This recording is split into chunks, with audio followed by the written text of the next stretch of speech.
Hola, avui et vinc a explicar un exercici per moure una miqueta la caixa toràcica i intentar que l'aire arribi a llocs on de vegades no acaba d'arribar. Posem les mans al clatell, obrim els colzes, els tanquem i portem els colzes en direcció a la panxa. Tornem a pujar i a obrir. Tanquem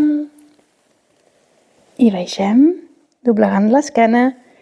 I aquí, a més, podem afegir-hi la respiració. Pots respirar com tu vulguis amb el moviment o bé inspirar quan obrim i traient l'aire mentre tanques. La inspiració sempre pel nas, l'expiració podem fer-la pel nas